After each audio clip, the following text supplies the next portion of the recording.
సంక్రాంతి పండుగ వస్తుంది. ఇంటిని ఎలా శుభ్రం చేసుకుంటారో గ్రామాన్ని కూడా అలా శుభ్రం చేసుకోవాలి. రోడ్లపై ఒక్క కాగితము కనిపించకూడదు.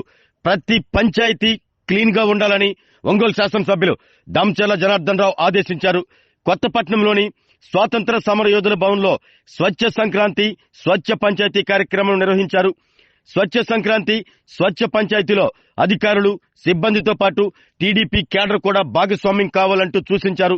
కొత్తపట్నం మండలంలో చేపట్టిన అభివృద్ధి పనుల గురించి ఎమ్మెల్యే దామచర్ల జనార్దన్ రావు మాట్లాడుతూ ఇప్పటి వరకు 7 గ్రామాల్లో 7 కోట్ల రూపాయలతో రోడ్లు వేయడం జరిగిందని, మరో 7,38,00,000తో అభివృద్ధి పనులు చేపట్టనున్నట్లు వివరించారు.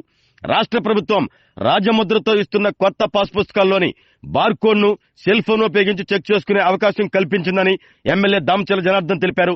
వైఎస్ జగన్మోహన్ రెడ్డి తన సొంత జాగీరిలా రైతు పాసు పుస్తకాలపై తన ఫోటోలు వేసుకున్నాడంటూ విమర్శించారు. ఈ కార్యక్రమంలో సర్పంచ్ శ్రావణి, ఎంపీడీఓ శ్రీకృష్ణ, టీడీపీ మండల అధ్యక్షులు ద్వారాబాకుల శ్రీనివాసులరెడ్డి, గ్రామ పార్టీ అధ్యక్షుడు సింగిరి శ్రీనివాసరావు, నియోజకవర్గ బీసీసీల అధ్యక్షులు బలగాని వెంకటేశ్వరరావు, జిల్లా ఉపాధ్యక్షులు గేనం సుబ్బారావు, గౌడ సంక్షేమ సంఘం డైరెక్టర్ జంపాని రామచంద్ర గౌడ్ తదితరులు పాల్గొన్నారు.